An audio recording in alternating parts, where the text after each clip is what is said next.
In 216 BC, one of the darkest days in Roman history unfolded. In a single day, the Roman army suffered a devastating defeat. Most of its strongest soldiers were wiped out within hours. It was such a battle that it is said the sounds of the fighting could be heard for miles. From that day on, everyone began to think the same thing: Rome was finished. Its army had been nearly wiped out. Its allies were retreating, and standing before it was Hannibal. But despite all this, Rome did not give up. It did not surrender. It did not back down. Instead of seeking peace, it built a new army. So how? After such heavy losses, how could it make such a decision? Moreover, this wasn't Rome's first catastrophe. It had managed to emerge from periods of massive losses like Teutoburg, and even from times when its cities were sacked. Rome never shied away from defeat. It accepted it, found a solution, and moved forward. That is precisely why Rome was different from the rest. So how did Rome recover after such massive losses? And why, while others perished, did Rome manage to survive despite everything? Now let's explore the answers to these questions together. To understand how Rome survived Cannae, you first need to understand what Cannae actually was. The battle was not simply a defeat. It was a masterclass in annihilation. Hannibal deployed his forces in a deliberate convex formation that invited the Roman army to push through the center. The Romans did exactly what Hannibal expected. They pushed forward in their dense formation, compressing tighter as the Carthaginian center gave way, and then the wings closed. The Romans died packed so tightly together that many could not raise their arms to fight or flee. The historian Livy records that survivors described finding men still alive the next morning, buried under piles of bodies, who had tried to dig themselves out through the night. The scale of the killing was industrial by ancient standards. The political consequences in Rome were immediate and severe. Multiple consuls were dead.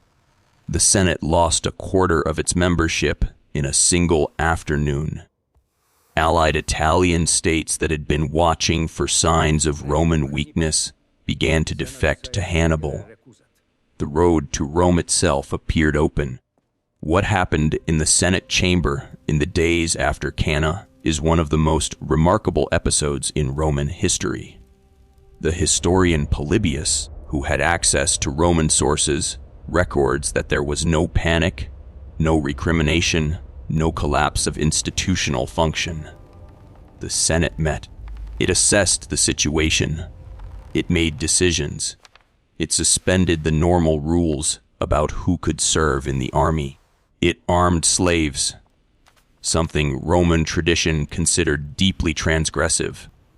It recalled commanders from other theaters. It organized the survivors. It did not negotiate. The decision not to negotiate was the key. Hannibal sent a captured Roman officer to Rome to open discussions about terms. The Senate refused to receive him until the prisoners he represented had been ransomed first, and then, having refused to ransom them, effectively refused the negotiation entirely. A city that will not discuss terms after losing 70,000 men in a single day is a city that has decided something about itself. The Senate had decided that there were no terms under which Rome would accept defeat. Rome's ability to survive catastrophic defeat was not accidental. It was the product of specific institutional features that had been built, tested, and refined over centuries of Roman history. The first was manpower reserves. Rome's military system, unlike those of most ancient states, did not rely on a single professional army. It relied on a layered system of obligations that could, in extremis, mobilize an extraordinary proportion of the population. After Cannae, Rome drew on allies, on slaves who were freed and enrolled, on the youngest and oldest age classes that were normally exempt from service. The army that Rome put in the field 18 months after Cannae was numerically comparable to what had been destroyed at Cannae. It was less experienced. It was differently composed, but it existed. The second was the refusal to accept a decisive battle, the strategy that eventually won the Second Punic War, associated with the general Fabius Maximus, who earned the nickname Cunctator. The delayer was the deliberate avoidance of the pitched battle that Hannibal needed. Instead of fighting Hannibal directly, Fabius harassed his supply lines, cut off foraging parties, and denied him the decisive victory that would have forced Rome to negotiate. This strategy was deeply unpopular with the Roman public and with many in the Senate who considered it cowardly. It was also correct. The third was the maintenance of allied loyalty. One of Hannibal's strategic calculations was that Roman allies would defect en masse after a sufficiently catastrophic Roman defeat. Some did, the city of Capua most significantly, but the majority of Rome's Italian allies held. The reasons were complex: genuine loyalty in some cases, calculation in others, and the Roman political system's long practice of giving its allies a stake in Roman success. An ally of Rome was not merely a subject. It was a participant in Roman expansion whose local aristocracy had real reasons to prefer Roman hegemony to Carthaginian domination. Hannibal had underestimated how deeply Rome had embedded itself in Italian political life. 300 years after Cannae, Rome faced a different kind of catastrophe. Not the near annihilation of its field army in Italy, but the sudden, total destruction of 3 legions on the German frontier, and with them, the loss of everything Rome had built east of the Rhine. The Teutoburg forest disaster of AD 9 was, in some ways, more psychologically devastating than Cannae. Cannae was a battle, a terrible one, but a battle. Teutoburg was an ambush over 3 days in which 3 complete Roman legions, the 17th, 18th, and 19th, were systematically destroyed by a German coalition led by Arminius, a man who had served in the Roman army and knew exactly how to fight it. The Roman commander Publius Quinctilius Varus died in the forest. The legionary eagles, the sacred standards whose loss was a spiritual catastrophe as much as a military one, were captured. Augustus, learning of the disaster, reportedly spent months wandering his palace at night crying, "Varus, give me back my legions." The immediate Roman response was the same institutional activation that Cannae had produced. New legions were raised. The frontier was stabilized on the Rhine rather than the Elbe. Tiberius and Germanicus mounted punitive campaigns into Germany that recovered 2 of the 3 lost eagles over the following decades. But the long-term response was more significant. Rome abandoned the attempt to conquer Germany. The Rhine became the permanent northeastern frontier of the empire. This decision, to recognize the limits of Roman power and consolidate rather than continue expanding, was itself a form of institutional wisdom that most ancient empires never developed. Knowing when to stop was as important as knowing how to fight. The lost legions, the 17th, 18th, and 19th, were never reconstituted. Their numbers were retired from the Roman army's order of battle permanently, a unique act of institutional memory that preserved the disaster as a warning. For centuries after Teutoburg, no Roman legions bore those numbers. The greatest test of Rome's institutional resilience was not a single battle, but a decades-long period of simultaneous catastrophes that began in AD 235 and did not fully resolve until the end of the century. In 50 years, Rome had more than 50 emperors. Most died violently. Simultaneously, the empire faced invasion on multiple frontiers. Sassanid Persians in the east, Gothic and Frankish tribes in the west and north, internal usurpers in every province. The Antonine Plague had already killed millions in the previous century. The economy was deteriorating.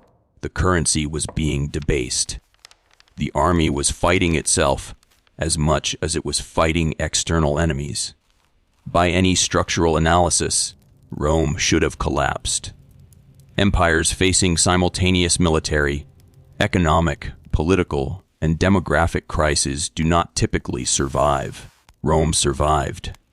The reasons are debated by historians, but several institutional factors recur across the analysis. First, the Roman army remained functional even when the political structure above it was disintegrating. Individual legions maintained their identity, their equipment standards, their training routines, and their defensive effectiveness, regardless of who claimed the imperial title. The institutional military culture was robust enough to continue operating without stable political leadership. Second, the administrative infrastructure of the empire, the roads, the granaries, the legal system, the tax collection machinery, continued functioning through most of the crisis. The Roman state had built institutions whose operation did not depend on specific individuals at the top. When emperors died every few months, the provincial governors and military commanders who kept the system running largely continued to do their jobs.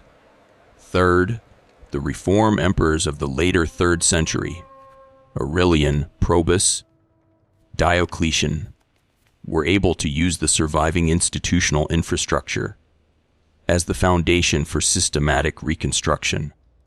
They did not have to rebuild the Roman state from nothing. They had to repair and reorganize a system that had been damaged but not destroyed. The difference between repair and reconstruction is measured in decades. Rome's ability to survive its worst defeats reveals something about institutional design that goes beyond military history. The pattern across Cannae, Teutoburg, and the crisis of the 3rd century is consistent. Rome survived not because it had better generals, better soldiers, or better luck than its enemies. It survived because it had built systems, military, political, administrative, social, that were more resilient than the disasters they faced. Resilience in this sense means something specific. It does not mean the absence of damage. After Cannae, Rome was genuinely damaged, its army destroyed, its allies wavering, its political class decimated. After Teutoburg, Rome lost permanent territory and abandoned a strategic objective it had spent decades pursuing. After the crisis of the 3rd century, Rome emerged smaller, more militarized, and economically weaker than it had entered. Resilience means the capacity to absorb damage and continue functioning, to lose without being destroyed, to fail without collapsing. Rome had this capacity because it had built it deliberately over centuries through the same systematic approach it brought to everything else. Institutional design that distributed risk, redundant systems that could substitute for each other when one failed, and a culture that treated setback as a problem to be solved rather than a verdict to be accepted. The Senate's refusal to negotiate after Cannae was not irrational stubbornness. It was the expression of an institutional culture that had decided, as a matter of principle, that there was no defeat from which recovery was impossible. That decision, maintained consistently across centuries, became self-fulfilling. Rome survived its worst defeats because it had decided, before the defeats happened, that surviving them was what Rome did. Rome seemed to have collapsed many times throughout history. Cannae, Teutoburg, and the crises that followed centuries later.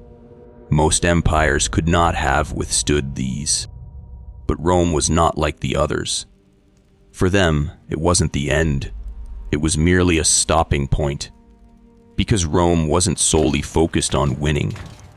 It also knew how to recover when it lost. That was precisely what set it apart from the rest.